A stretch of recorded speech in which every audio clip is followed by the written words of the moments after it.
K Tayaramma గారి ప్రేమ సింధువు నవల 8వ భాగం. ఉదయం 9:30 గంటల సమయం. కాలేజీకి వెళ్లే స్టూడెంట్స్తో రోడ్లన్నీ సందడిగా ఉన్నాయి. బ్రతుక్కి ఆనందాన్ని ఆహ్లాదాన్ని కలిగించేది కాలేజీ ఒకటేనేమో. హరిణి పుస్తకాలు చేత పట్టుకుని బడిబడిగా నడుస్తోంది. ఇంట్లో స్వంత కారున్నా కాలేజీకి నడిచే వెళ్తుంది హరిణి. అది ఆమె అలవాటు. దర్పణ్ డాబు అంటే ఆమెకు అసహ్యం. కాలేజీకి కొంచెం ముందే కనిపించాడు సుధీర్.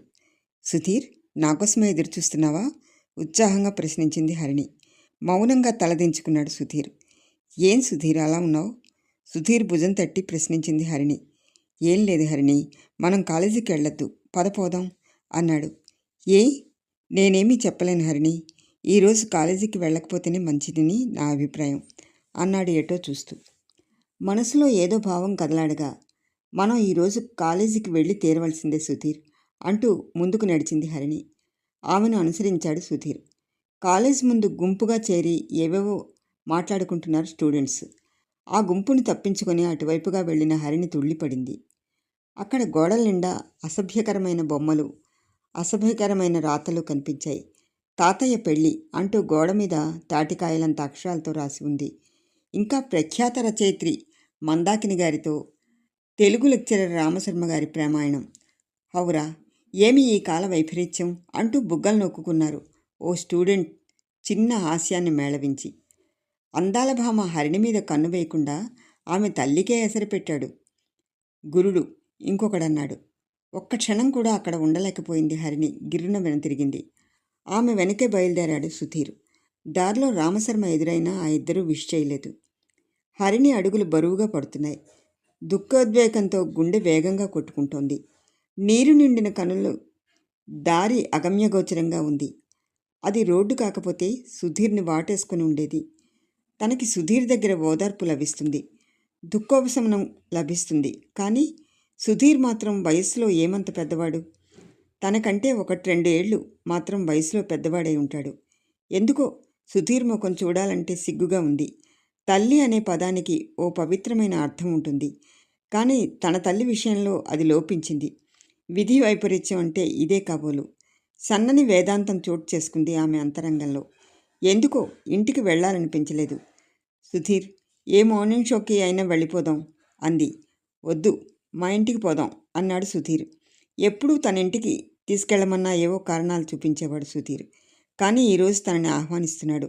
అతని వెంట ఇంటికి నడిచింది.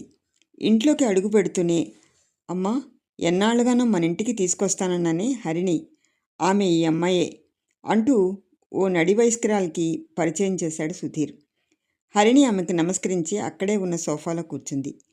బంగారు బొమ్మలాంటి ఆ పిల్ల తన కోడలైతే ఎంత బాగుంటుంది అన్న భావం ఆమె ఎదలో కదలాడినా బయటికి మాత్రం గంభీరతను సడలనివ్వలేదు. అమ్మా, మా ఇద్దరికి వడ్డించు అన్నాడు సుధీర్ డైనింగ్ హాల్లోకి నడుస్తూ. ఎందుకో ఆ రోజు హరిణి భోజనం చేసి రాలేదనిపించింది అతనికి. ఆమె కొసరి కొసరి తినిపిస్తూ ఉంటే కడుపు నిండా భోజనం చేసింది హరిణి. తన తల్లి ఎప్పుడైనా ఇలా తినిపించిందా? సుధీర్ తల్లి ధనవంతురాలు. సుధీర్ పుట్టిన కొద్ది రోజులకే భర్త మరణిస్తే అప్పటినుంచి కంటికి రెప్పలా కాపాడుతోంది సుధీర్ని. సుధీర్ ఏది అడిగినా లేదనడం ఆమెకు చేత కాదు. సాయంత్రం వరకు అక్కడే ఉండి ఇంటికి బయలుదేరింది హరిణి. బీచ్లో జనం పలచబడుతున్నారు. రాత్రి చాలా పొద్దుపోయింది.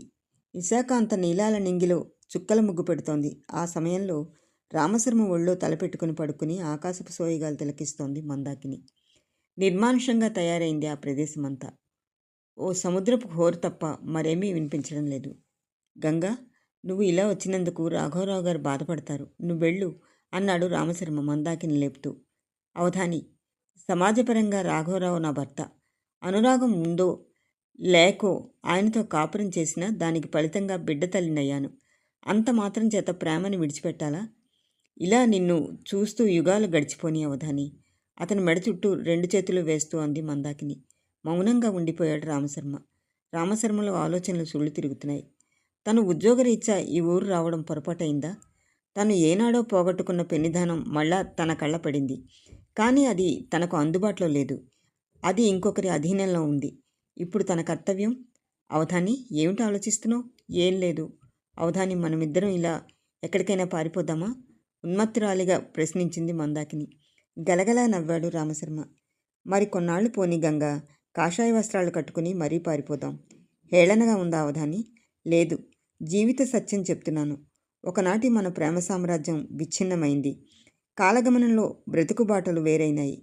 మనస్సులు కరుడు కట్టిన చైతన్యాన్ని కోల్పోయినాయి. బ్రతుకులు పడమటి వైపు జారిపోతున్నాయి. ఈ తరుణంలో మనం ఏ పని చేసినా హాస్యాస్పదంగా ఉంటుంది గంగా. అందుచేత నన్ను మర్చిపో. సుఖవంతమైన నీ సంసార జీవితాన్ని నందనవనం చేసుకో. అనుక్షణం మనం ఇలా కలుసుకోవడం అంత మంచిది కాదు. నేను ట్రాన్స్ఫర్ అప్లై చేశాను. అది వస్తే ఏ దూర తీరాలకో వెళ్ళిపోతాను. తీయగా సాగిపోతున్న నీ సంసారిక జీవితంలోకి అపశృతిలా వచ్చిన నన్ను నేనే నిందించుకుంటున్నాను. ఓ విధంగా సిగ్గుపడుతున్నాను కూడా. అవధాని, ఒకనాటి మన ప్రేమ కథని మర్చిపోయావా? అది కరిగిపోయిన కళ. అది తిరిగి చిగురించకూడదా? అది అడియాసే అవుతుంది. మందాకిని మాట్లాడలేదు. రామశర్మ ఒళ్ళోంచి లేచి కూర్చుంది. వాతావరణం స్తబ్దుగా ఉంది. ఇంక మనం వెళదామా అన్నాడు రామశర్మ. అతని మౌనంగా అనుసరించింది మందాకిని. కారు కదిలే వరకు ఉండి తన రూమ్ వైపు నడిచాడు రామశర్మ సశేషం.